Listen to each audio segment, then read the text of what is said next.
Olá, eu sou o Eduardo Moreira, eu tenho um canal do YouTube, é muito fácil, é Eduardo Moreira. Mas eu queria convidar você para assistir esse vídeo aqui no 247. E é claro, se inscreva lá no meu canal e aqui também no 247. Bom dia, meus amigos, minhas amigas. Um bom sábado para todos vocês. Começamos aí um novo mês, né? Um mês que começa com a lembrança do 1º de maio, uma data tão importante para o mundo inteiro, ainda mais no momento onde as pessoas estão, talvez pela primeira vez na vida, entendendo o valor do trabalhador, o que acontece quando o trabalhador tem que ficar em casa, como a vida da gente muda, como os riscos aumentam, como a geração de riqueza diminui. Então, um mês tão simbólico que começa esse mês de maio.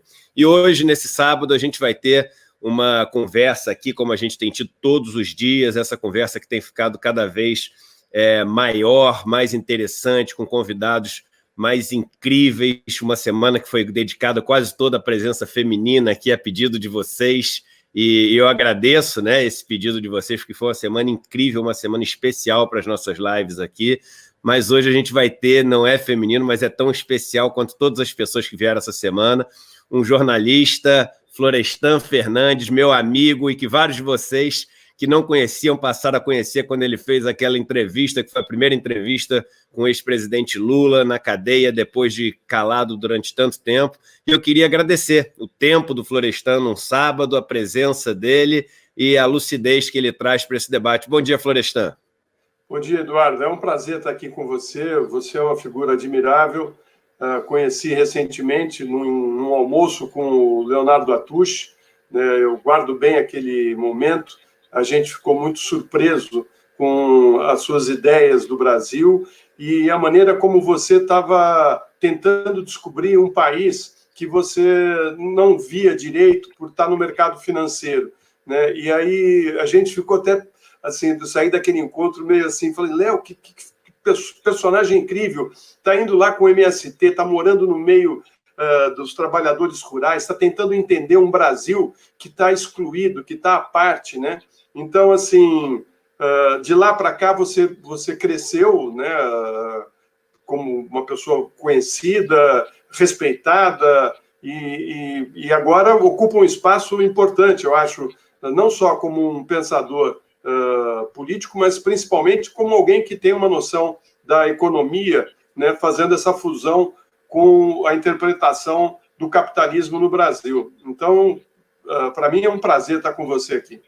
Pô, eu que te agradeço e falar para todos vocês. Vocês sabem que essa minha história é de passar para essa luta, essa jornada por um país mais justo, me aproximar do campo progressista, tentar entender, né, tudo aquilo que já vem sendo feito no Brasil em termos de luta. É uma luta que muitas vezes não aparece na mídia, não aparece nas notícias, não aparece nos jornais, mas a gente às vezes fica sabendo porque, eu falei aqui, o outro falou ali, mas silenciosamente essas pessoas assim lutam incessantemente há décadas no Brasil e muitas vezes suas lutas injustamente não aparecem para as pessoas. E elas passam uma vida inteira, às vezes morrem sem ninguém saber as lutas que elas travaram. Mas essa minha luta começou no MST, né? E um dos maiores encantamentos que eu tive, uma das maiores surpresas que eu tive foi conhecer o centro de formação do MST, que fica perto de São Paulo, em Guararema.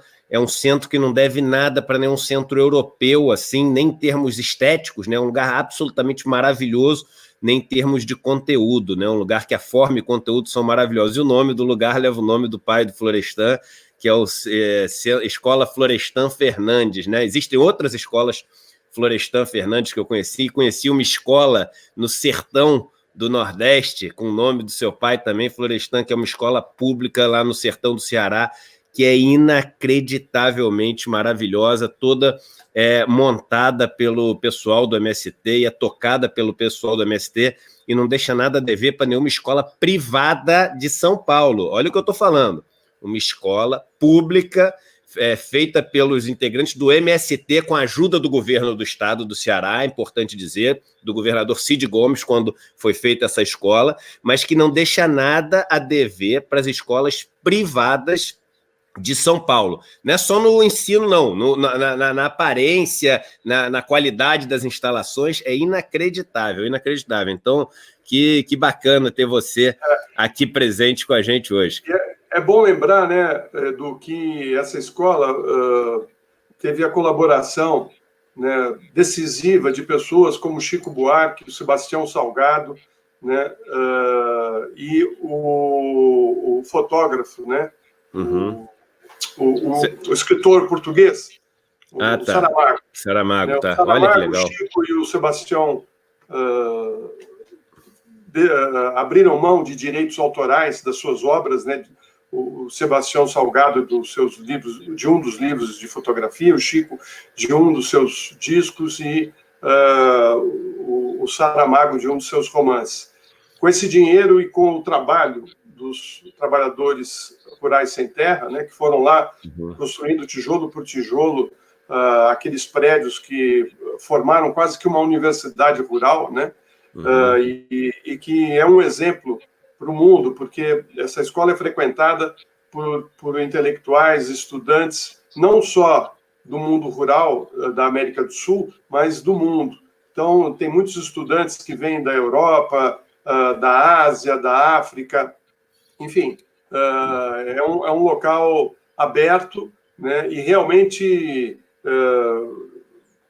interessante no sentido de conhecer uma escola de formação de trabalhadores rurais. Por quê? Porque no mundo, e no Brasil especificamente, os trabalhadores rurais foram excluídos do acesso à educação, né? A educação nunca chegou no meio rural, né? Então, quem vivia nos grandes centros teve acesso mínimo à educação e o campo ficou sempre à margem. Então, levar a educação para os trabalhadores rurais é de muita importância, porque coloca os trabalhadores dentro de uma perspectiva de luta pelos seus direitos de uma maneira mais concreta, né? Então, realmente, vale a pena conhecer e vale a pena realçar esse trabalho tão importante que o MST fez e vem fazendo no Brasil. Queria pedir para vocês todos que estão entrando aqui, já temos mais de 1.500 pessoas ao vivo, muita gente contente aí com a surpresa aí do Florestan. Muita gente, pelo que eu estou vendo aqui, te acompanha nos outros canais, nos seus artigos. Você estava falando, daqui a pouco a gente vai falar com calma do artigo que você está hoje publicando. E eu queria pedir para todos vocês, é o que a gente pede sempre no comecinho, para todos vocês darem um like. Esse like é importantíssimo no começo, né? No meio eu vou pedir para o pessoal que entra depois e no final também. Então, olha só, gente, nesse começo, todos vocês que estão no YouTube, é um like. Esse like faz a gente aparecer na plataforma como uma sugestão e aí mais gente entra. Tem um monte de gente reclamando hoje que não recebeu notificação. É esse like que vocês dão agora que faz a notificação chegar para as pessoas. Então, entra ali, você que está acompanhando pelo celular tem que fechar o chat para você poder dar o like. E você do Facebook que já tem quase 500 pessoas hoje, dê um compartilhamento também. Quase 2.000 pessoas agora já nos assistindo online. E vamos começar com as notícias de fora do país, como a gente tem feito todo dia, trazendo para vocês as notícias, o que tem de mais fresquinho acontecendo lá fora. Muitas vezes a gente tem dado notícias, trazido coisas aqui, alguns dias antes da mídia brasileira dar para as pessoas. Então tem sido um espaço também para as pessoas se anteciparem e ficarem super atualizados em relação ao que está acontecendo. Bem, o mundo ele está com quase 3 milhões e meio de casos, 3 milhões e 400 mil casos já, são mais de 240 mil mortes, né? E os Estados Unidos continua sendo, assim, infelizmente, o grande destaque, né, do lado negativo, com quase 1/3 das mortes, tem 1 milhão e 100 mil casos nos Estados Unidos e 65 mil mortes, perdão, mais de 1/4 das mortes e mais de 1/3 dos casos nos Estados Unidos.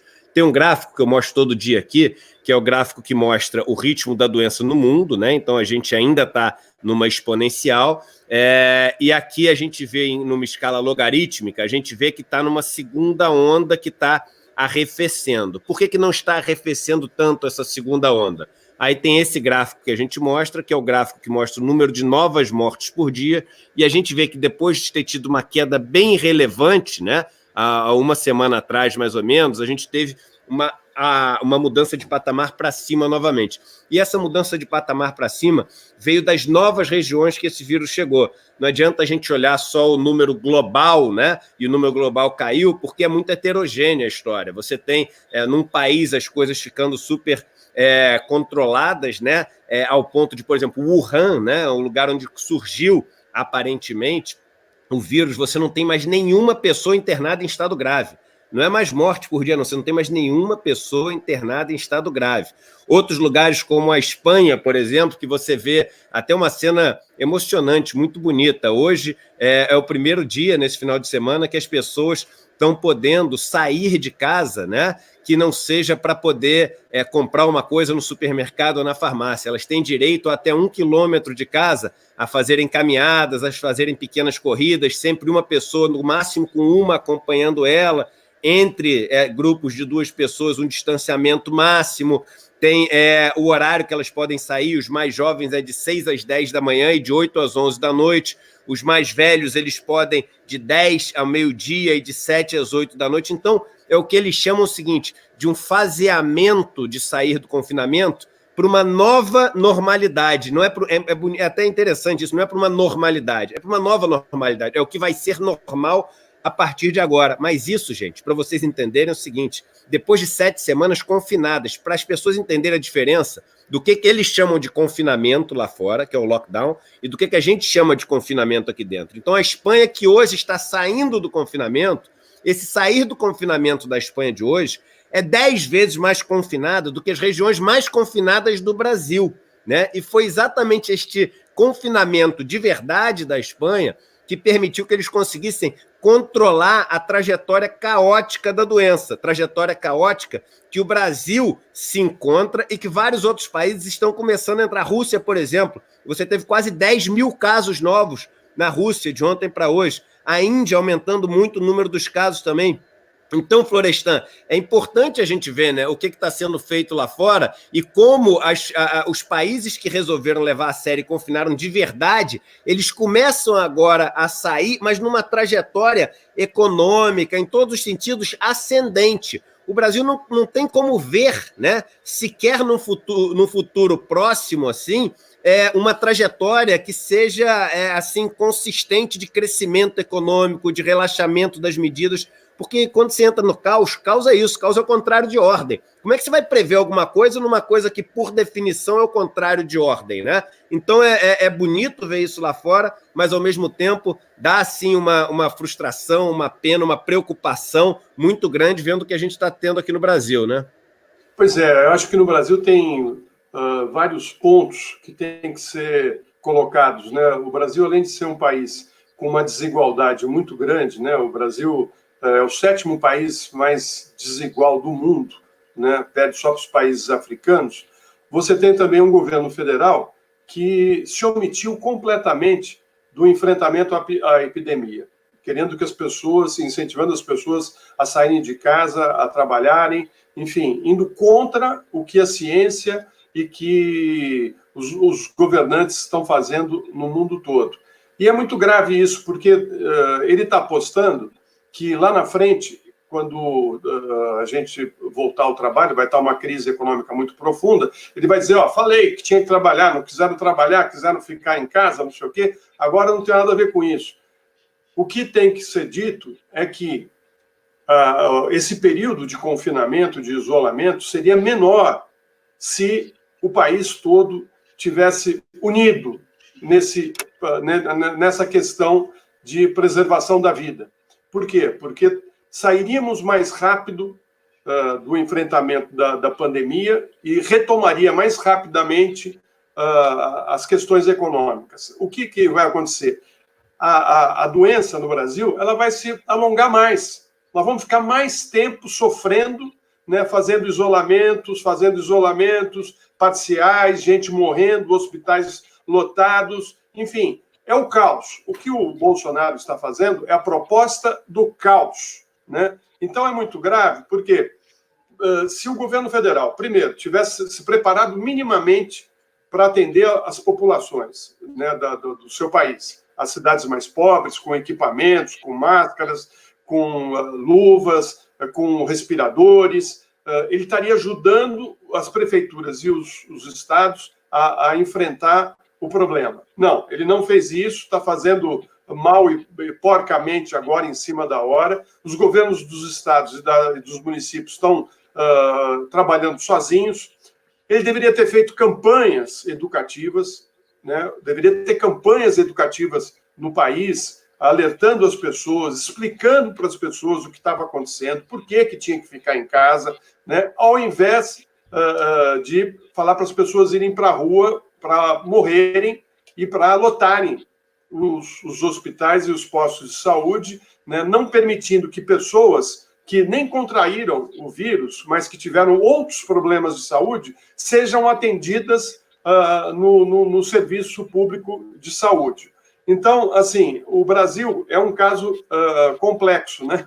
Porque o próprio Trump, né, que é o chefe maior do nosso país hoje, porque tudo que ocorre aqui é planejado lá, né? E o Bolsonaro não tem mais nem vergonha de falar isso, porque ele vai para lá, escuta o Bolsonaro, né, escuta o Bannon, né, e aplica aqui o que falaram para ele fazer, né? Então, assim, se você quer saber o que vai acontecer no Brasil hoje, veja o que o Trump e o Bannon estão falando que é para o governo brasileiro fazer. Não que eles façam lá. Eles não estão fazendo isso lá, né? O Trump, no começo, tentou ser negacionista, né? Mas quando a coisa começou a apertar, ele mudou a posição dele, né? Aí já começou a fingir que ele também estava envolvido e tal. Aqui no Brasil, nem isso o Bolsonaro se dignou a fazer. Então, assim, o que se aproxima é uma situação trágica. O Brasil pode chegar a 1 milhão de mortos, né? Eu espero que isso não ocorra. E o Bolsonaro, o tempo todo, tentando desestabilizar a sociedade brasileira, atacando o Congresso, atacando o Supremo, sem projetos, com uma equipe muito ruim, muito fraca, trocou um ministro, colocou um outro, que está totalmente alienado do que está acontecendo. Está alienado, ele nem sabe o que ele está fazendo ali, né?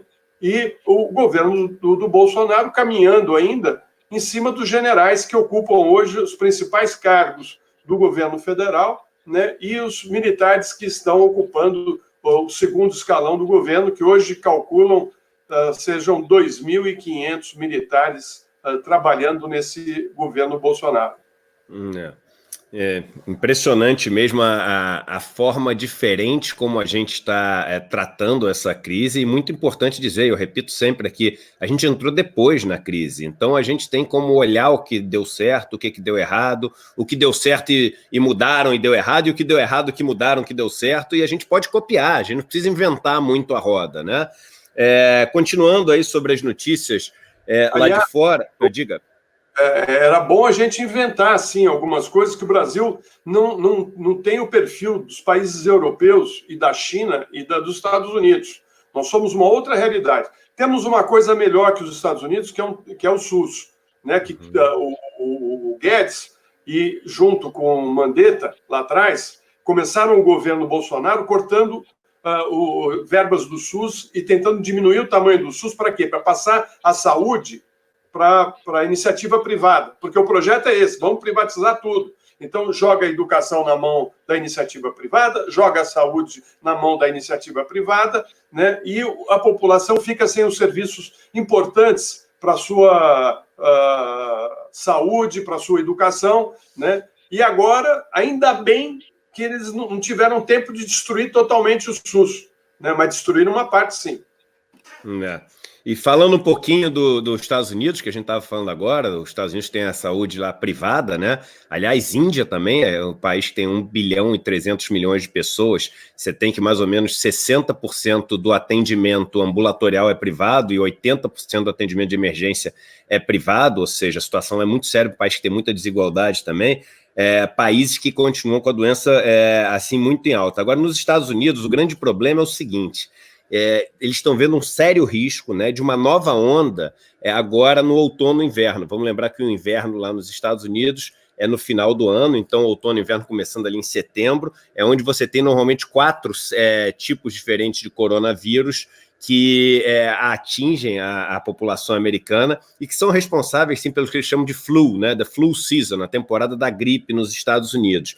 E só para as pessoas terem, aí, Florestan, quis trazer esse número, que é um número importante, que as pessoas ficam soltando muitas coisas assim no ar, entendeu? Tipo, mas a gripe mata muito mais, mas esse negócio é muito mais perigoso. Pô, aí a gente chega num nível de estupidez, assim, de comentaristas falarem, mas nos Estados Unidos morre mais gente engasgada do que por isso, então vamos mandar o pessoal parar de comer. E assim, e a mídia dá corda para esse negócio. Mídia que, em tese, deveria ser uma mídia responsável, uma mídia, enfim, preocupada e etc., mas não, dá corda para esses caras que falam essas estupidez. Então vamos falar um pouquinho de números, que é importante. O CDC, que é o Center of Disease Controls, né, o Centro de Controle de Doenças nos Estados Unidos e Prevenção, o P não entra no código, porque lá eles chamam de CDC, ele estima que entre 2019 e 2020, na temporada da gripe, você tenha tido mais ou menos 39 milhões de casos da flu, da gripe nos Estados Unidos, e 24 mil mortes, tá? Nos Estados Unidos, só oficiais, e vamos lembrar que esse negócio tem subnotificação, tá, gente? Ou seja, depois, na Inglaterra, por exemplo, eles descobriram que o número de mortes era no mínimo 50% maior do que eles estavam falando. Então, nos Estados Unidos já tem, em 2 meses, tá? 65 mil mortes. 65 mil em 2 meses, conta 24 mil numa temporada inteira. E por que que é? Só para vocês terem alguns dados de comparação dos dois. A gripe contra o coronavírus. A gripe, ela tem, como é uma coisa muito mais conhecida, a gente tem um dado mais certo. Uma pessoa transmite, em média, para 1,28 pessoas, ou seja, 10 pessoas transmitem para quase 13 pessoas a gripe. O coronavírus, se você não tomar cuidado, ela é entre 2 e 3 do grau de transmissão, ou seja, mais de duas vezes o quanto você tem de transmissão na gripe. Segundo, nos Estados Unidos, hoje, você tem, pegando os 2 últimos meses, como isso é uma exponencial, é até bem mais do que esse número que é a média, né? Mas você tem uma média nos últimos meses de quase 800 mortes por dia. A gripe, você tem nessa última temporada uma média de pouco mais de 300 mortes por dia. E o grande problema é o seguinte, a gripe, em 1, 2 dias, você sente o sintoma depois que você pegou a gripe. O coronavírus, isso demora bastante, demora quase uma semana para você sentir os primeiros sintomas. Então você fica rodando muito tempo com coronavírus sem saber que está com aquilo, passando para as outras pessoas. E, por fim, para a gripe, você tem vacinas que, em alguns casos, te protegem contra o vírus da gripe e, em outros casos, amenizam o que você vai ter. Com coronavírus, você não tem nada disso. Então, é absolutamente estúpido. Me desculpe usar essa palavra forte, mas gravem isso. Todos os dados, eu passei dados aqui, tá? Aqui não são opiniões. Tudo isso que eu passei para vocês são fatos, números científicos. A gripe é absolutamente menos perigosa no mundo que vivemos hoje do que o coronavírus. Pode ser que a gente descubra a cura para o coronavírus, a vacina para o coronavírus, esperamos que isso aconteça. E aí pode ser que essa situação se inverta. Mas hoje o coronavírus é extremamente letal, contagioso e perigoso para os países. Comparar ele com a gripe, dizendo que ele é mais leve do que a gripe, como o nosso presidente fala, mas como vários comentaristas falam, é uma estupidez científica, né? Uhum.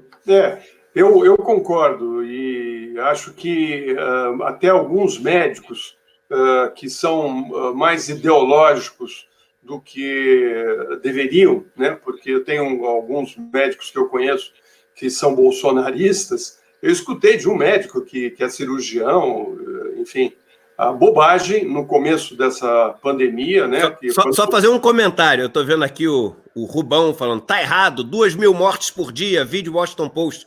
Rubão, eu te peço desculpa, você não ouviu o que eu falei. Isso, eu até falei esse comentário que você está falando. Eu falei, hoje em dia o número de mortes por dia é maior, mas quando você pega a média, desde que começou o coronavírus até hoje, a média é menor, porque você considera os primeiros dias quando você tinha quase nenhum caso. Então, esse número que eu passei é o número oficial de 700 e poucas mortes, desde que começou a temporada. Então, o número está certo, sim. Perdão, Florestan?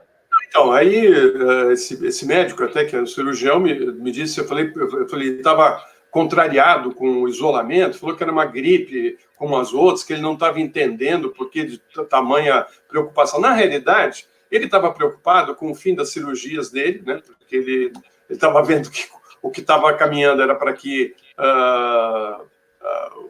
ele parasse de ganhar o dinheirinho dele, né? Nos atendimentos, né? Os consultórios dele certamente deve ter caído uma brutalidade, as consultas, né, que ele cobra de R$ 1.000 para cima, né, as cirurgias. Então, assim, esse povo todo, né, eu estou falando isso porque é o seguinte, você imagina, se gente que tem a formação universitária, que é um médico, cirurgião, falou isso lá atrás para um paciente, ele falou para mim que era paciente, eu fiquei passado de ouvir aquilo. Imagino que muitos médicos falam a mesma coisa. Eu vi que teve uma das organizações ligadas, um dos sindicatos ligados à área médica, estava criticando que os governadores estavam trazendo de fora médicos brasileiros que não tinham seu diploma validado aqui no Brasil, que foram estudar fora do Brasil, estão trazendo esses médicos e enfermeiros brasileiros lá de fora para dar uma ajuda emergencial de 6 meses,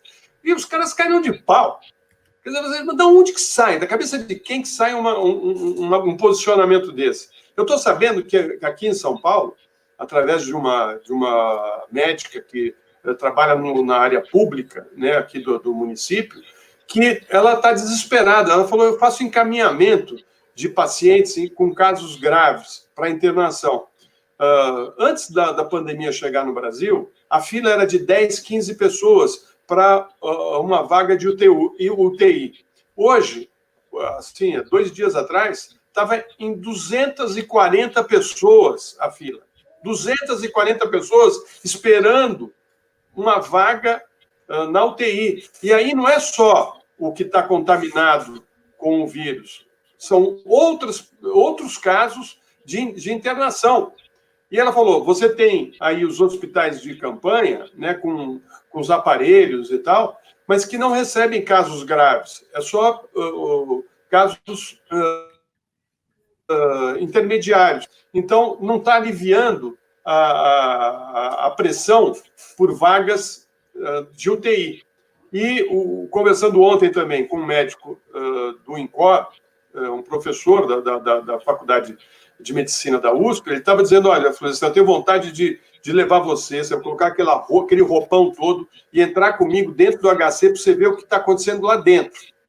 É inacreditável o que está acontecendo lá dentro. O número de pessoas, a situação caótica que está, né? E imagina, eles estão dando um atendimento bem melhor aqui do que em outros estados. Ele falou assim, os médicos estão exaustos, estão no estresse total, porque é muita gente, né? Então, assim, as pessoas não têm noção do que está acontecendo e do que está por vir, né? Então, assim, fiquem em casa, não saiam de casa, né? Isso tem que ser dito todos os dias e repetido várias vezes. E tem que ter campanha de rádio e televisão falando para as pessoas, não saiam de casa, porque ao invés de melhorar teu emprego lá na frente, vai piorar. A situação vai piorar.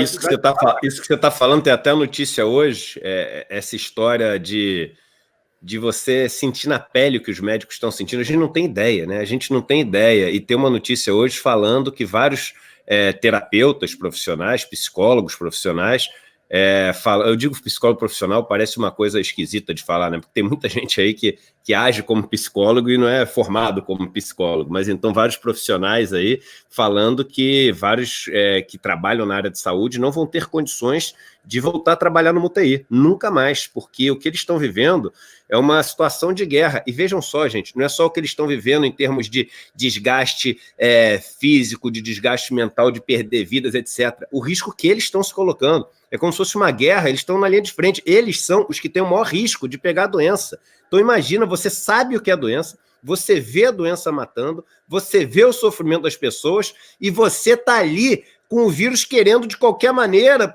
invadir as suas proteções, que cada vez são menos, né? Porque no mundo inteiro esse problema dos equipamentos de proteção individual é algo que está em falta no mundo inteiro, e você está se arriscando ali. Você tem filho, você tem um companheiro, uma companheira, você tem pais, você tem pessoas que te amam e querem que você fique bem. Então, assim, isso é absolutamente impressionante. E aí eu já entro, né, para falar de Brasil, e queria pedir para todos vocês, estamos chegando a meia hora aqui, é sempre a metade do nosso encontro, então é a hora que eu peço novamente, Temos bastante gente aqui nos seguindo, mais de 4.000 pessoas já ao vivo aqui, 4.200 pessoas, somando o YouTube e o Facebook. Então é aquele momento que eu peço para vocês, e é bom que vocês veem, né? Como faz diferença vocês darem um like e compartilhamento. O negócio dá uma super gás assim na nossa audiência. Então o Facebook está com mais de 1.000 pessoas nos assistindo, para vocês darem um compartilhamento, por favor, aí, como o Flávio Martins da Costa está pedindo, e obrigado, Flávio, e vocês do YouTube darem um like, é o like que faz a diferença, é um like, não tem propaganda, não tem patrocínio, não tem nada aqui, é só o que a gente faz de esforço para fazer isso chegar a mais gente. Mas a gente está falando aqui dos profissionais de saúde, Florestan, e assim, é impossível não falar daquela cena, e é claro que é um casal de malucos, um casal de pessoas maldosas, assassinas, cruéis, sociopatas, quem faz um negócio daquele é uma pessoa que tem um problema sério mental, mas a gente vê aquela cena dos profissionais de saúde que estão vivendo isso que a gente está falando, fazendo uma manifestação e chegar um casal com vestido de Brasil, com bandeira de Brasil, e falar aquelas maldades, e mais, aquelas burrices, né? Porque vocês acham que a gente que produz a riqueza, que paga o teu salário... Que riqueza? Ele não entende que você salvar a vida de uma pessoa, não existe riqueza maior do que a vida.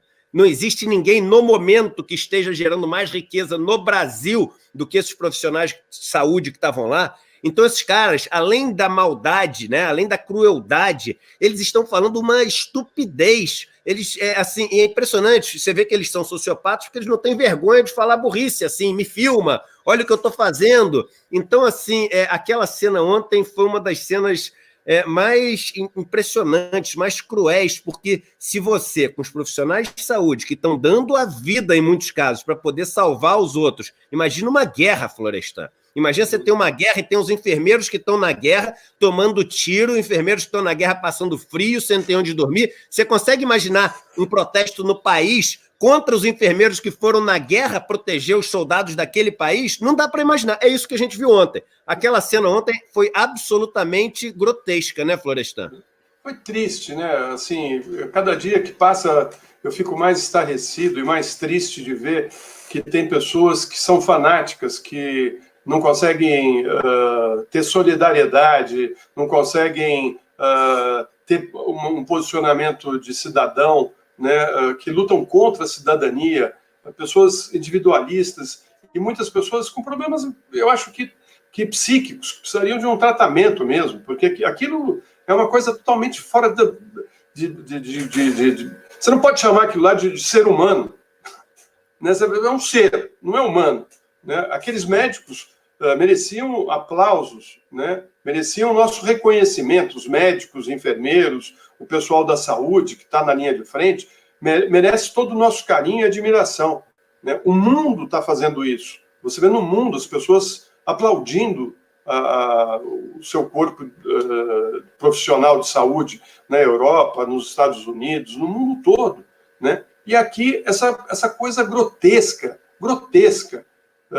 é triste, né? Agora, o pior, eu acho, até eu vi agora há pouco num youtuber falando que nós vamos ter que mudar a bandeira do Brasil. Primeiro que ela já é feia, né? A bandeira com aqueles traços, mas porque foi tomada, né? A bandeira foi confiscada pelos fascistas como um símbolo do fascismo hoje. É duro. Você vê uma bandeira brasileira, você já logo pensa no quê? No fascista ligado ao Bolsonaro.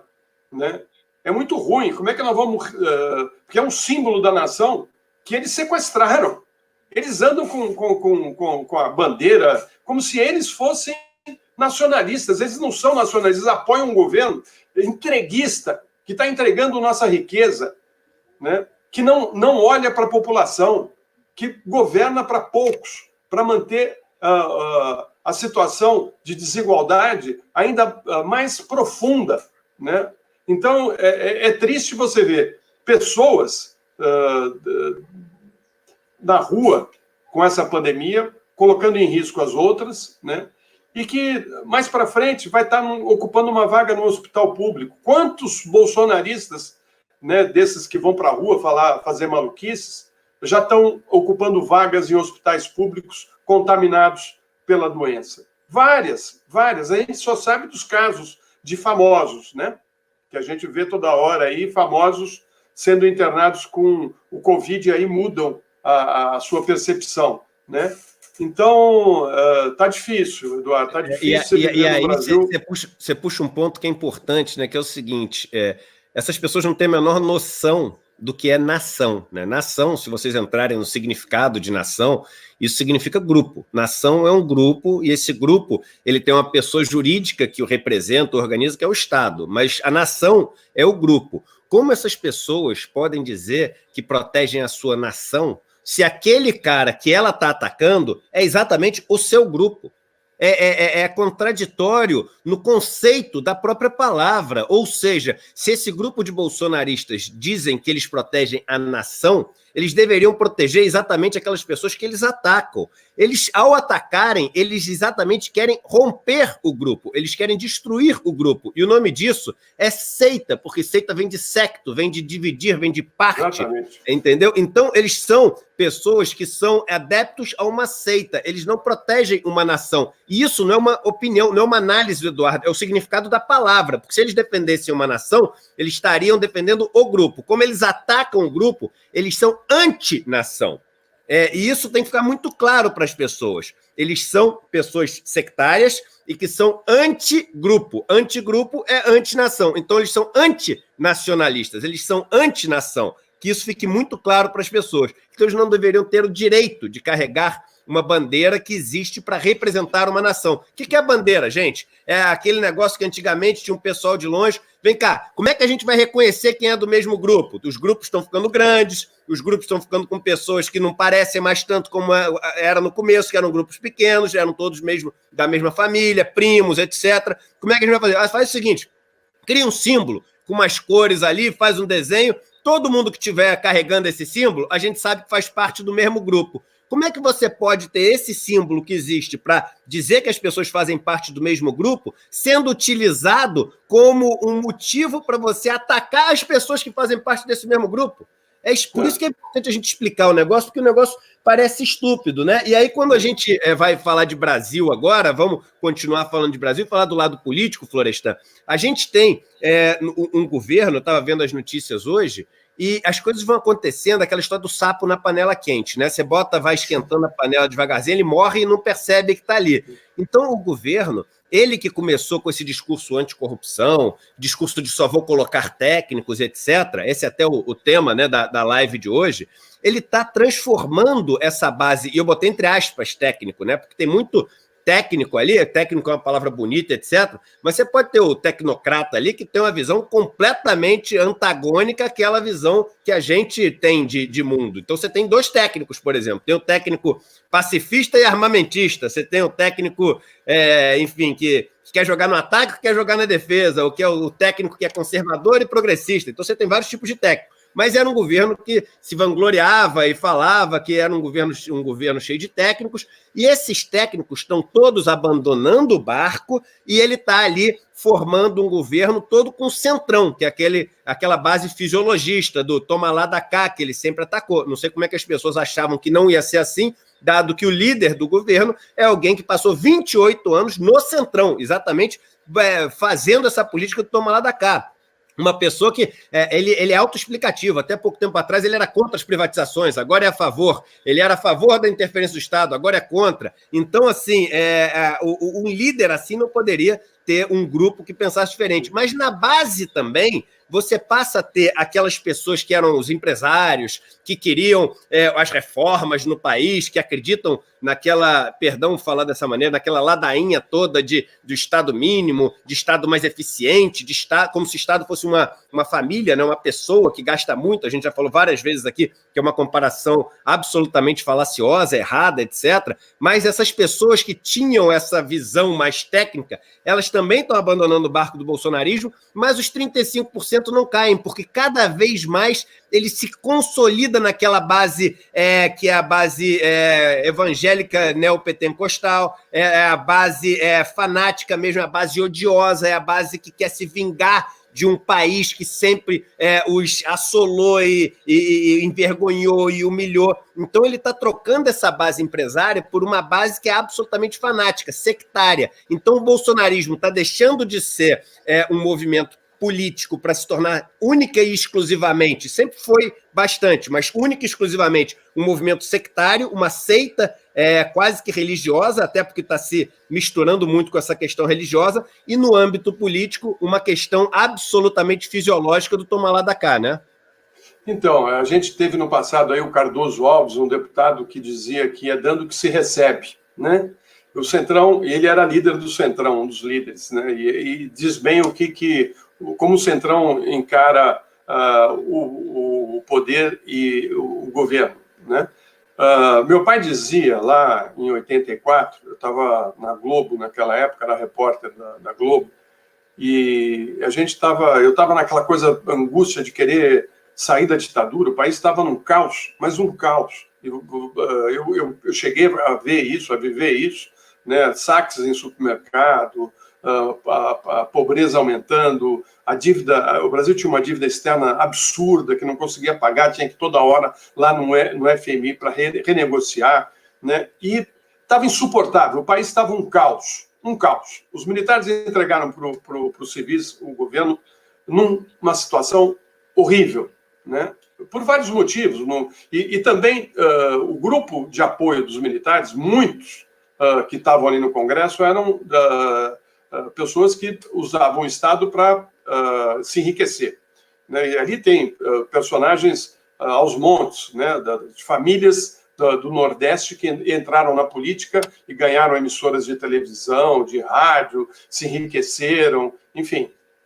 Quando chegou em 84 com a campanha das diretas, e a campanha foi derrotada, né?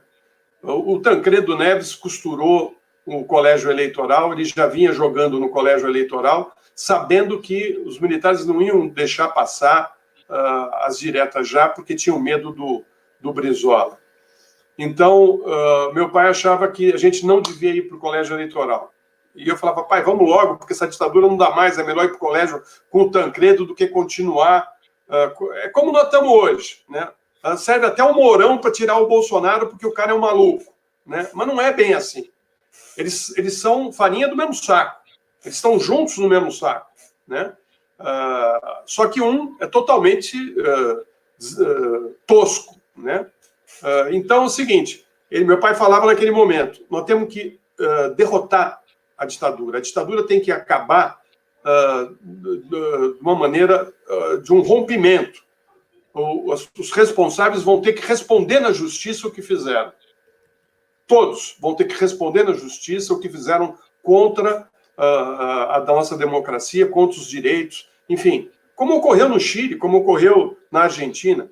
Não, foram para uma transição negociada, colocaram o Sarney, surge ali o Centrão, um grupo de conciliação que juntou o que havia dos militares junto com o pessoal do PMDB, que eram os dois partidos legais naquela época, e deu nisso que deu, né? Desde do Sarney, quem manda no país é o Centrão, né? Foi assim com o Sarney, foi assim com o Collor, foi assim com o Fernando Henrique, né? O Roberto Jefferson era líder do PTB, líder do governo, Fernando Henrique, dentro da Câmara dos Deputados. Depois ele foi para o Lula. Depois o PTB estava lá com a Dilma. Ou seja, você não consegue governar o país sem se livrar desse Centrão. Mas isso aí tem origem lá atrás. Esses caras todos, como Bolsonaro, Jefferson, eles estavam lá atrás junto com o que há de pior da política brasileira que foi preservada, né? Então, assim, o Bolsonaro ter voltado às suas origens é muito significativo, porque, inclusive, a riqueza dele e da família vem, ao que tudo indica, de dinheiro público. Nenhum deles teve negócios como empresário, nenhum deles tem uma profissão liberal, né? Assim, de engenheiro, médico, não. Todos entraram na política. Alguns dos filhos são denunciados de participarem da rachadinha, né? E aí um patrimônio, todos têm casas em grandes condomínios caros. O Bolsonaro não tem um projeto para apresentar em 28 anos que tenha beneficiado os brasileiros, nenhum, né?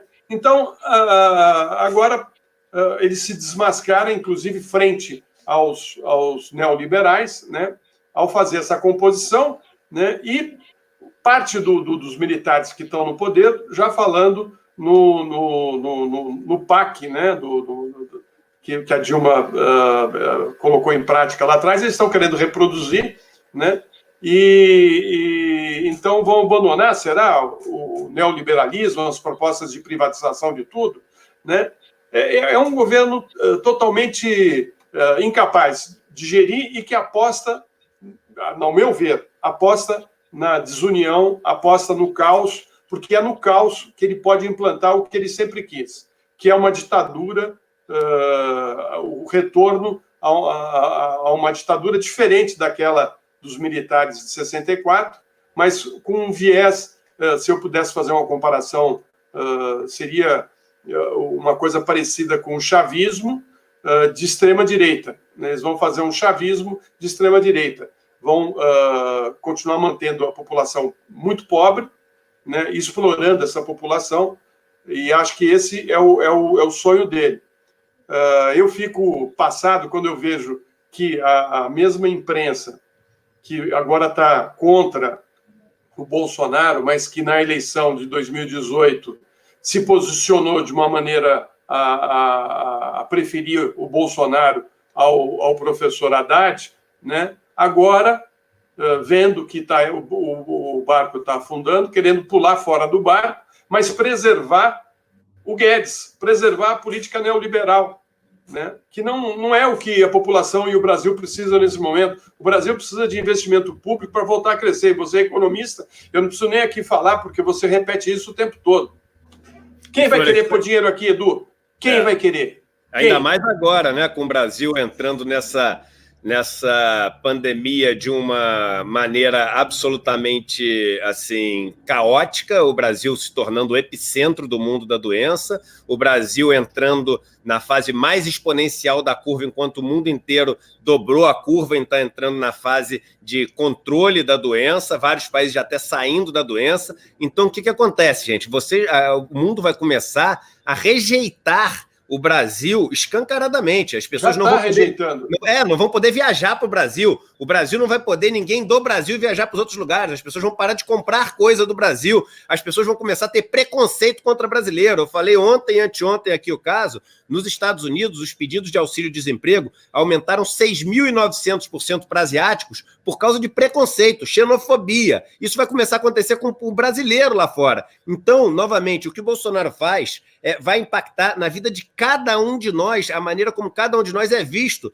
diante do mundo. E você falou de imprensa, eu queria puxar uma coisa interessante aqui. O que foi aquela discussão, né, do Casagrande com o Caio em relação às declarações do Raí? Eu achei as declarações do Raí super corajosas, honrou o irmão que ele teve, Sócrates, que deve estar feliz olhando para aquilo e falando, boa, mano, gostei de ver, porque além de tudo somos todos brasileiros. Se o Zico, que é um cara que, putz, a vida inteira foi meu ídolo, não sei o que, pode falar a favor do Bolsonaro, por que o Raí não pode falar contra o Bolsonaro? É claro que pode, as pessoas têm que se posicionar, porque, como eu falei, todo mundo sofre o efeito desse negócio. Se todo mundo sofre, todo mundo tem o direito de se posicionar. Mas o que foi a discussão? Conta pra gente aí, Florestan. Então, o Caio, né, que como jogador de futebol sempre foi um burocrata, né, ele nunca foi um craque. Ele era um burocrata que executava ordens do técnico, né, com um talento limitado,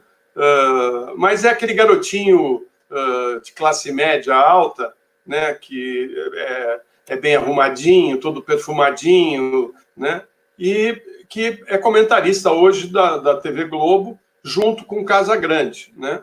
O Casagrande é aquele jogador que marcou época, jogou num timaço ao lado do Sócrates, do Vladimir, né, a tal democracia corintiana.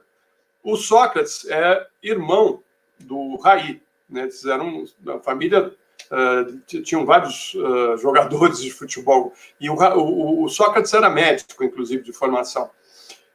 O Raí hoje é diretor do São Paulo Futebol Clube, né? E se manifestou contrário o que o Bolsonaro tem feito, né? Contra o isolamento, jogando no negacionismo. E ele falou que a situação está num ponto tal, o Raí diz, que é melhor, ou o melhor seria ele renunciar, né?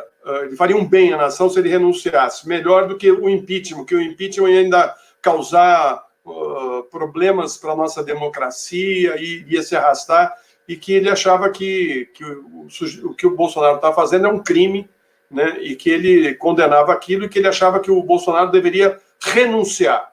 Aí o Caio fala que o Raí não deveria ter se manifestado porque ele é um dirigente do São Paulo e como dirigente de São Paulo ele não pode ter opinião, que ele não pode expressar a opinião dele. Enfim, uma conversa horrível do Caio e imediatamente o Casagrande, que foi da Democracia Corintiana, que é comentarista da mesma emissora de televisão, né, falou que não citou o Caio, mas enalteceu as falas do Raí, falou: é isso mesmo, Raí, seu irmão teria orgulho de você, esse presidente está destruindo o nosso país e você tem que ter a sua opinião e tem que manifestar a sua opinião, porque isso é um direito, todos têm o direito de se manifestar e dizer o que estão achando, e você não pode se omitir, e fez muito bem de dizer o que você acha a respeito do que está acontecendo no seu país, inclusive os problemas ligados ao futebol, porque, lógico, que a pandemia está causando prejuízo para os clubes de futebol, porque os jogos foram cancelados, os campeonatos estão cancelados, mas não é só aqui, é no mundo, né? Então, assim, eu achei muito legal o Casão peitar, falar em defesa do Raí, e eu acho que isso é importante, porque esse tipo de pessoas que falam não sou a favor nem contra, muito pelo contrário, é péssimo. Tem que dizer com todas as letras. Se ele é bolsonarista, faça como o Renato, né? Faça como o Filipão, né? Que são limitados intelectualmente, né? E que fazem parte desse grupo que acha que o sujeito é mito. Né? Mito do quê? É mito do quê? Né? O que ele fez para ser mito? Olha o que a Valéria Moura está falando. Os artistas e atletas precisam sair de cima do muro, sim. E eu tenho visto vários artistas também, que eram pessoas que nunca se posicionaram politicamente, nesse momento se posicionando.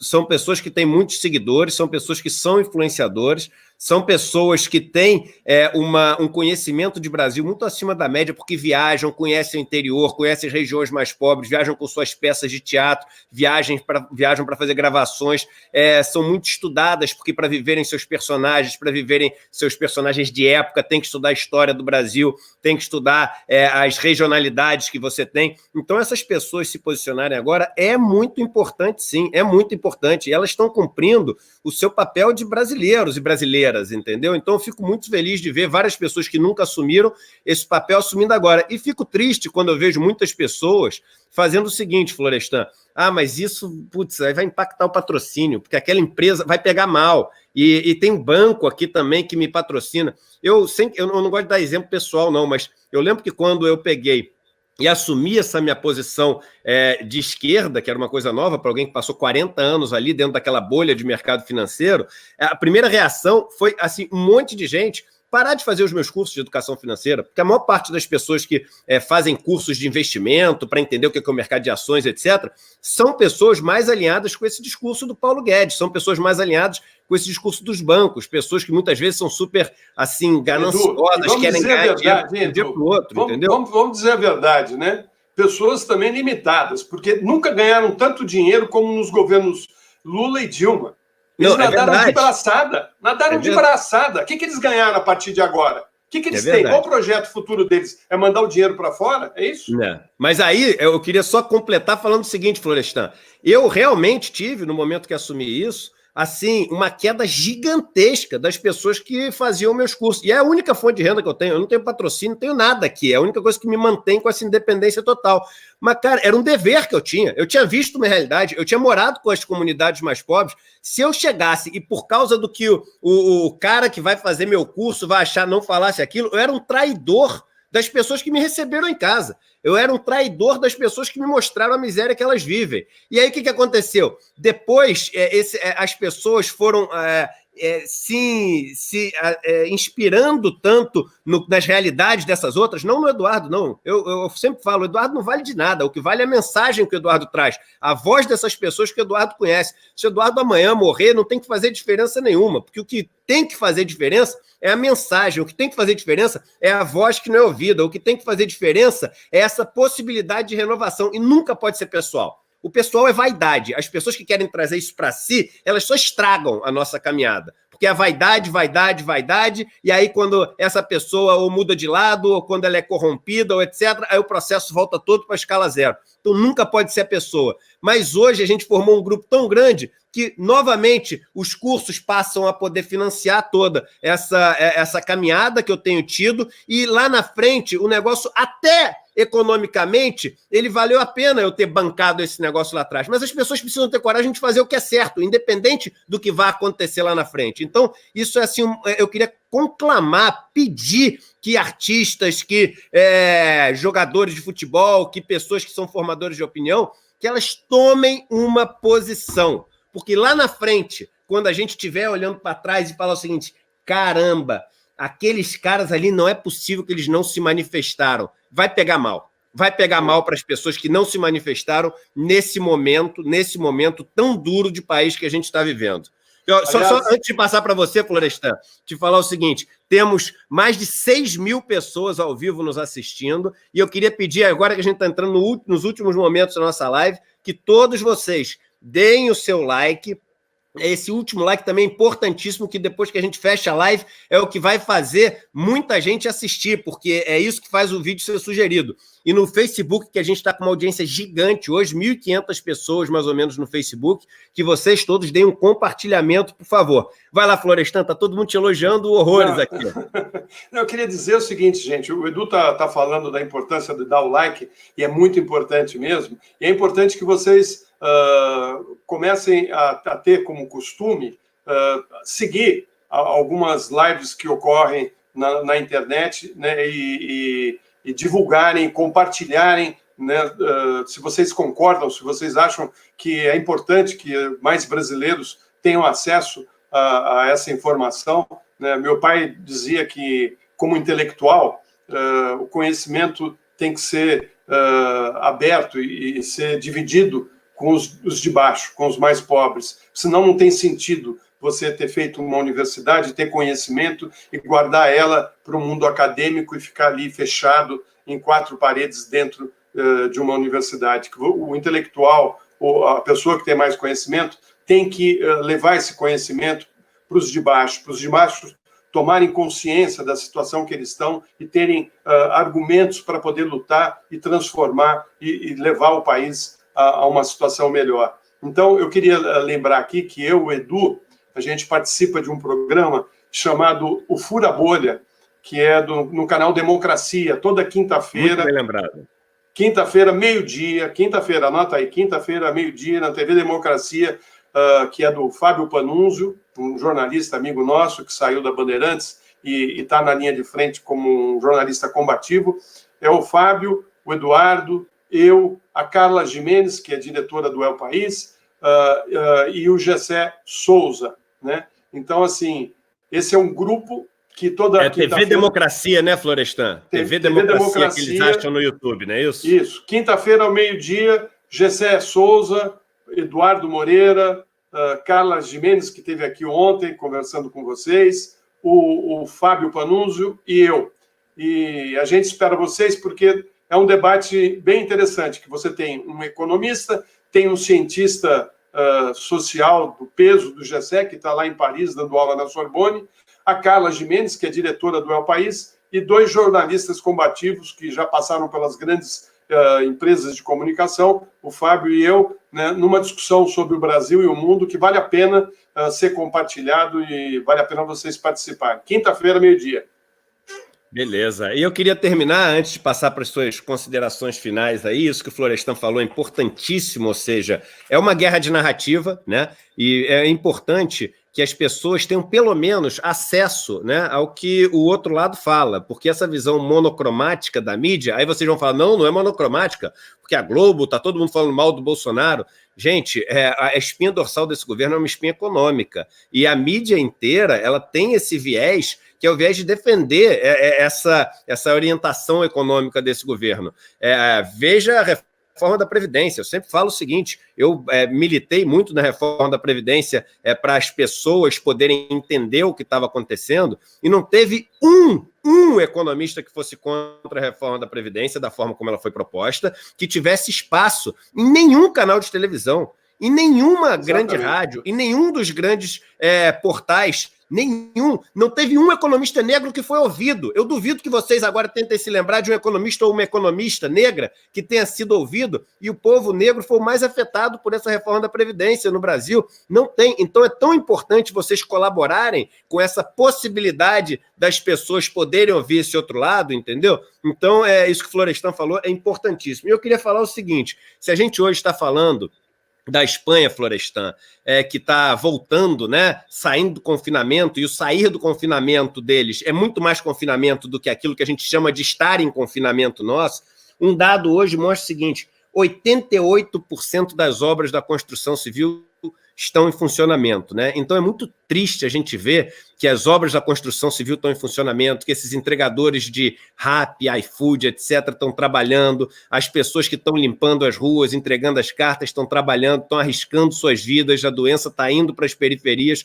Muitas vezes essas pessoas estão tendo seu salário diminuído, porque como tem mais gente ficando desempregada, então aquela empresa, por exemplo, de entrega, essas empresas de entrega aumentaram em 30% o faturamento, arriscam a vida dos seus funcionários e estão diminuindo o salário delas porque tem mais gente precisando trabalhar lá. Enquanto isso está acontecendo, você tem aí essas pessoas que vivem de renda, que estão nas suas casas, assim, numa situação muito mais confortável, falando que é o econômico ao invés da saúde. E tem um grupo também que fala que tem que sair de casa, mas esse eu tenho compaixão, esse eu entendo, porque é o público, que é o microempresário, são as pessoas que estão desesperadas porque nem tem nenhum auxílio do governo, não tem nenhum auxílio na sua empresa e na sua pessoa física, os profissionais liberais, os autônomos, e essas pessoas estão desesperadas sim por voltar a trabalhar.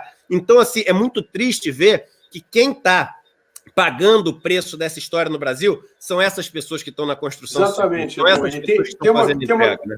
Tem uma questão que eu acho que é importante falar aqui, que é os R$600 que estão sendo disponibilizados para a população.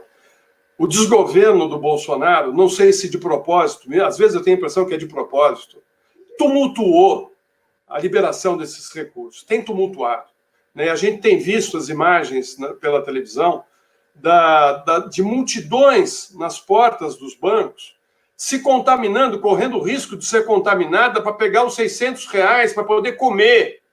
Né? Esse governo é um horror, não se planejou sequer para repassar um dinheiro que ele não queria dar.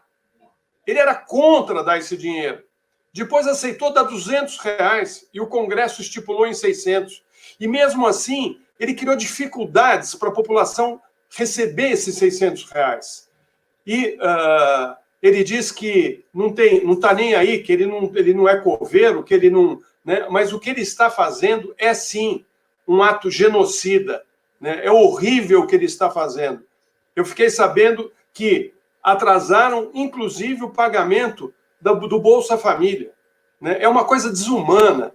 Então, ou é incapacidade do corpo técnico, e isso realmente deve existir. O grupo dele é totalmente despreparado para governar um país. Totalmente. Os quadros que eles têm, zero. Né? Mas é tanta maldade que às vezes eu fico achando assim, eles estão fazendo isso de propósito, não é possível. Aquela multidão de gente na porta da Caixa Econômica para receber os seus R$600. Aonde isso? Na cabeça de quem entra isso? Mas eu sei que está chegando no fim da sua live. Eu queria dizer aqui, Edu, você abriu o programa falando da semana com as mulheres, com a entrevista com as mulheres. Eu nasci numa família que meu pai e minha mãe tiveram 6 filhos. Eu sou o único homem. Então, cresci no meio de 6 mulheres, né? 5, com a minha mãe 6, né? Então, eu devo ter uma alma um pouco feminina também. Eu acho que essa convivência com as mulheres me fez ter uma visão mais humanista, talvez, porque eu lembrei outro dia da Dilma, quando teve aquele caso do incêndio na boate lá em Santa Maria, no Rio Grande do Sul, né, que morreram vários jovens, você lembra disso? A Dilma paralisou os trabalhos naquele dia, colocou quase todos os ministérios para atender as famílias que estavam desesperadas porque perderam seus filhos dentro daquela boate. Ela foi pessoalmente para lá, levou toda a estrutura para atender as famílias, porque não tinham o que fazer mais. Os jovens tinham morrido naquele incêndio criminoso, né, de um empresário que não teve cuidado, né, na construção daquele negócio. E ela chegou a chorar, né, ao falar sobre o que tinha acontecido. E o Bolsonaro diz, e daí? O que eu tenho a ver com isso? Né? Você vê que diferença que é. Você pode até não gostar da Dilma, né? Mas a diferença do que é uma pessoa que tem na sua frente um posicionamento cidadão, né? E é diferente, né? Acho que é o primeiro caso no Brasil, porque eu não me lembro que nem no governo Sarney, Fernando Henrique, Collor, alguém tivesse esse posicionamento tão contra os direitos humanos, contra a vida, contra a sua própria população, né? que tem descaso tão grande pelos seus companheiros, seus patrícios, no fundo, seus eleitores, né? E eu, para encerrar, Edu, queria lembrar aqui que eu morei na França nos anos 80 e fiz uma viagem uma vez da Itália para Paris e sentou do meu lado um negro vestido com aquelas roupas de tribos africanas, um jovem negro. E ele, conversando comigo, disse que ele estava ali em Nice estudando medicina, que a tribo dele fez um sacrifício para ele estudar medicina e que ele não via a hora de voltar para a sua tribo para ensinar os seu grupo, né, aqueles que tivessem interesse em aprender a cuidar do outro. Então, ele estava aprendendo medicina para ensinar a sua tribo o que ele tinha aprendido. E ele não via a hora de voltar para ajudar a sua tribo, né? E é isso que você falou quando você citou a questão dos médicos, né, que estão aqui sofrendo, estão na linha de frente, batalhando para salvar a sua tribo, indiferente se é rico, se é pobre, se é negro, se é evangélico, é católico, né? É a vida. É o que interessa agora, é salvar vidas, é salvar as pessoas dessa pandemia. É isso aí, Florestan. A vocês todos, eu desejo um ótimo sábado. Domingo é o único dia que a gente não tem live, mas segunda tem uma live especialíssima. Vai ser com a Manuela Dávila e a Flávia Oliveira. A Manuela Dávila, vocês todos conhecem, foi candidata à vice-presidência, né, ali na chapa do Fernando Haddad. E a Flávia Oliveira é jornalista da Globo News e do Jornal o Globo. Também uma pessoa incrível. Então vai ser uma live toda feminina na segunda-feira e muito, muito, muito bacana. Agradeço durante essa semana, foi uma semana super especial. Aqui, ó, as duas já estão me chamando aqui para a gente ir logo para a farra aqui, que elas querem brincar um pouquinho com o pai, afinal de contas é sábado. E eu queria deixar, então, para todos vocês um beijo com muito carinho, um abraço com muito carinho e um desejo aí de um ótimo final de semana. São meus 3 filhos aqui, desejando para vocês um pouco de alegria nesse momento de tanto sofrimento. Valeu, Florestan, é sempre bom estar contigo. Abração. Saudades, vontade de te dar um abraço pessoalmente. Por enquanto, vai ao virtual, tá bom? Valeu. Tchau. Tchau, tchau.